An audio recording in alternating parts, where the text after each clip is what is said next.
Biology class now, chapter 7, lesson 4, chloroplast. आवां biology जो उस्ताद नजूला चन्ना आवां के सिंध ऑनलाइन स्कूल में भलिका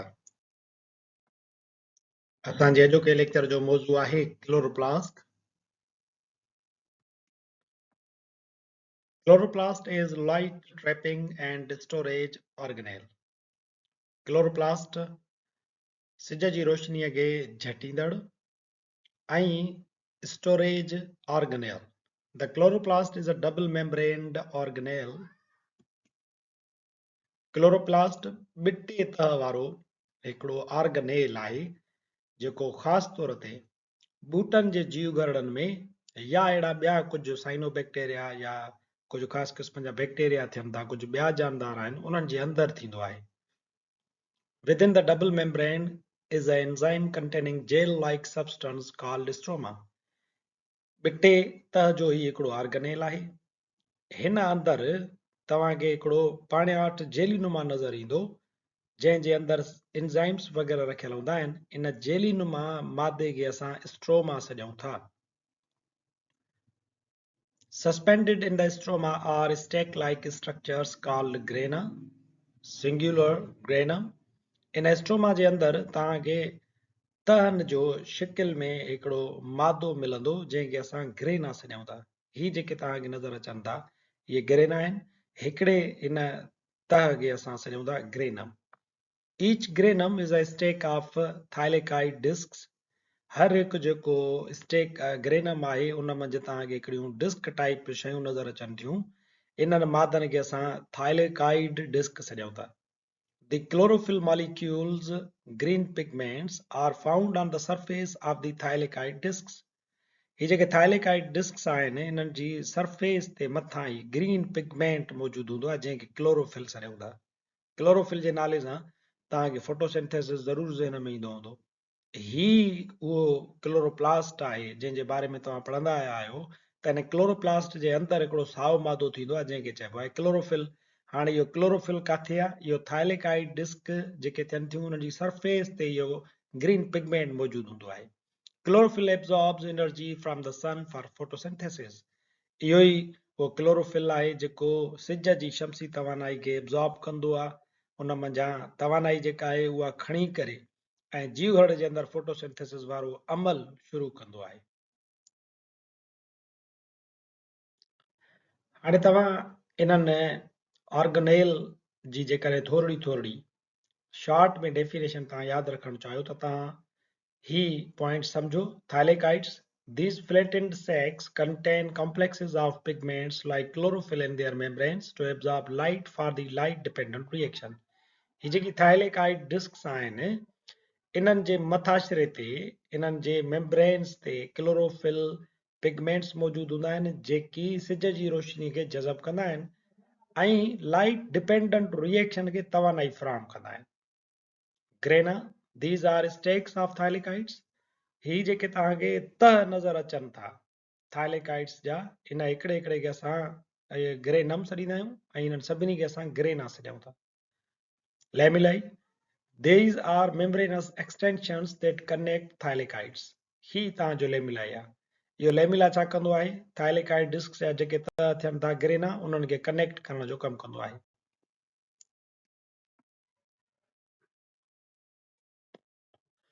Stroma. This is a fluid surrounding the thylakoids where the light independent reaction occurs. Stroma जंहिंजी असां ॻाल्हि कईसीं त जेली लाइक सबस्टेंस थींदो आहे उहो थाइलेकाइड डिस्क जे चौधारी मौजूदु हूंदो आहे हर हंधि ऐं इन में छा थींदो आहे लाइट इंडिपेंडेंट रिएक्शन थींदो आहे फोटोसिंथेसिस खे जॾहिं डिटेल में पढ़ंदासीं त असांखे मालूम थींदो त उन जा ॿ हिसा थियनि था हिकिड़ो लाइट डिपेंडेंट रिएक्शन आहे ॿियो लाइट इंडिपेंडेंट आहे लाइट डिपेंडेंट किथे थींदो आहे थाइलेकाइड डिस्क्स में थींदो आहे ऐं वरी जेको लाइट इंडिपेंडेंट रिएक्शन आहे उहो इन जे चौधारी ते जेलीनुमा सबस्टेंस मौजूदु थिए थो स्ट्रोमा उन मंझि थींदो आहे starch grains These store sugars starch grains ये निशास्ते जा दाणा दाणा थियनि था उन्हनि मंझि खंड या शुगर्स या जेकी कार्बोहाइड्रेट्स आहिनि उहे जमा थियल हूंदा आहिनि महफ़ूज़ थियल हूंदा आहिनि ribosomes These are for protein synthesis within the chloroplast. ये जेके राइबोसोम्स आहिनि इहे वरी क्लोरोप्लास्ट जे अंदरि प्रोटीन जी तयारी कराईंदा आहिनि क्लोरोप्लास्ट डीएनए, क्लोरोप्लास्ट जे अंदर तव्हांखे डीएनए जहिड़ो स्ट्रक्चर नज़र अचे थो। This has genes that code for proteins involved in photosynthesis. हिन डीएनए वटि उहे जीन्स हूंदियूं आहिनि जंहिंजे अंदरि फोटोसिंथेसिस में मुलविस जेके प्रोटीन आहिनि उन्हनि जी तयारीअ जे लाइ हिदायतूं रखियल हूंदियूं आहिनि। सो हिन जे अंदरि हिकिड़ो कारखाने नुमा, फैक्ट्री नुमा समूरो कमु अंदरि थींदो आहे। फोटोसिंथेसिस जे लाइ प्रोटीन तयारु थियणियूं आहिनि, उन्हनि जे लाइ हिदायतूं पिणु डीएनए ॾींदो, उहो बि अंदरि रखियल आहे। प्रोटीन तयारु थियणियूं आहिनि जेके इहे हिदायतूं ॾियनि उहे राइबोसोम्स तयारु कंदा। ऐं फोटोसिंथेसिस जो अमल हिननि जे लाइ तवानाई केॾांहुं अचे उहो थाइलेकाइड ऐं तव्हांजे स्ट्रोमा जे अंदरि थींदो आहे। जेके शयूं ठहियूं उहे वरी महफ़ूज़ थींदियूं स्टार्च ग्रैन्स जी सूरत में। सो हिकिड़ी ॼण त नंढी फैक्ट्री आहे।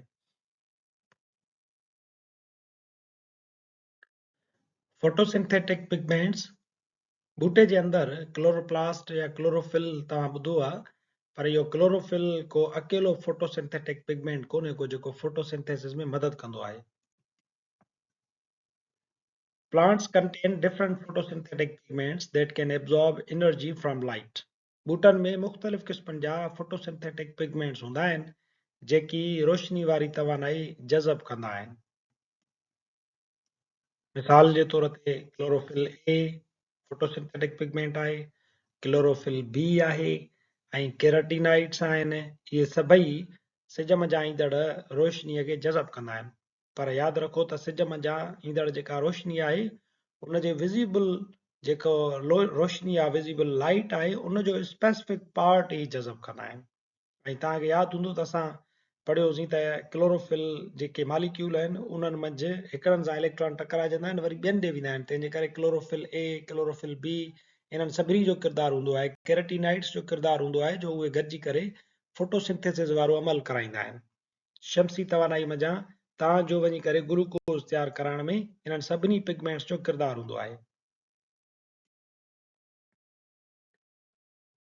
क्लोरोफिल ए जो कहिड़ो कमु आहे?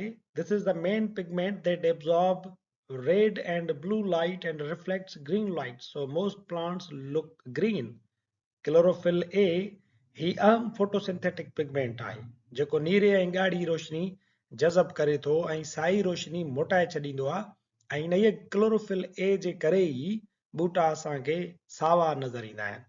जंहिं रोशनीअ खे जेका शइ रिफ्लेक्ट कंदी उहा शइ उन ई रोशनीअ जहिड़ो रंग ज़ाहिर कंदी आहे। क्लोरोफिल ए ग्रीन लाइट खे रिफ्लेक्ट कंदो आहे, इन जे करे ॿूटा असांखे सावा नज़र अचनि था। Chlorophyll B. This is an accessory pigment mostly found with chlorophyll A in light harvesting complexes. Chlorophyll B ही वाधू फोटोसिंथेटिक पिगमेंट आहे जेको लाइट हार्वेस्टिंग कॉम्प्लेक्स में क्लोरोफिल ए सां गॾु मौजूदु हूंदो आहे। क्लोरोफिल बी एक्सेसरिक पिगमेंट आहे ऐं इहो लाइट हार्वेस्टिंग कॉम्प्लेक्स में मौजूदु हूंदो आहे। लाइट हार्वेस्टिंग कॉम्प्लेक्स में असां अॻिते हली करे पढ़ंदासीं त बूटे जे क्लोरोफिल जे अंदरि मुख़्तलिफ़ हिसा थींदा आहिनि। उन्हनि मंझि लाइट हार्वेस्टिंग कॉम्प्लेक्स हूंदो आहे जंहिंखे एंटीना कॉम्प्लेक्स पिणु चइबो आहे, जेको मोस्टली इलेक्ट्रॉननि जी एक्साइटेशन सां को अमल दख़ल कंदो आहे पियो। Xanthophylls and keratinoids, these absorb different wavelengths than chlorophyll, broadening the spectrum of light that can drive photosynthesis. Xanthophylls ऐं keratinoids ही जुज़ा क्लोरोफिल खां वधीक मुख़्तलिफ़ लहरी ड्रेग जज़ब कंदा आहिनि ऐं फोटोसिंथेसिस लाइ स्पेक्ट्रम खे वधाईंदा आहिनि, अञा ब्रॉडर कंदा आहिनि। फोटोसिस्टम्स, जॾहिं असां फोटोसिंथेसिस खे पढ़ंदासीं त हुनजे अंदरि असां फोटोसिस्टम्स खे पिणु डिटेल में पढ़ंदासीं। हुनजो तारुफ़ तव्हांजे लाइ ज़रूरी आहे। Chloroplasts contain clusters of pigments called photosystems embedded in the thylakoid membranes. Chloroplast जे अंदरि पिगमेंट्स जा छुगा थियनि था। इन्हनि छुगनि खे असां फोटोसिस्टम्स चऊं था। इहे सिस्टम थाइलेकाइड मेम्ब्रेन में गुथियल हूंदा आहिनि। हाणे थाइलेकाइड मेम्ब्रेन जे बारे में असां पहिरियां इहो पढ़ियोसीं त इन जे मथां ई वरी क्लोरोफिल जेको आहे उहो मौजूदु हूंदो आहे। पर हाणे वरी नई ॻाल्हि पढ़ीसीं त क्लोरोफिल जा वरी जेके आहिनि छुगा थींदा आहिनि। इहे छुगा इन थाइलेकाइड मेम्ब्रेन में गुथियल हूंदा आहिनि। इन्हनि छुगनि खे असां फोटोसिस्टम्स सॾियूं था। Each photosystem has, हर फोटोसिस्टम खे ॿ हिसा थींदा। हिकिड़ो हिसो लाइट हार्वेस्टिंग सिस्टम या एंटीना कॉम्प्लेक्स ऐं ॿियो हिसो आहे reaction centre. Light harvesting system या एंटीना कॉम्प्लेक्स में छा थींदो? This contains pigments like chlorophyll A, chlorophyll B and carotenoids. Light harvesting system या एंटीना कॉम्प्लेक्स मंझि क्लोरोफिल ए, क्लोरोफिल बी ऐं केराटिनाइड्स मौजूद हूंदा आहिनि। ऐं ॿियो वरी थींदो आहे फोटो सिस्टम जे अंदरि reaction centre. This contains two chlorophyll A molecules. इन रिएक्शन सेंटर में अंदरि क्लोरोफिल ए जा 2 मॉलिक्यूल मौजूद हूंदा आहिनि।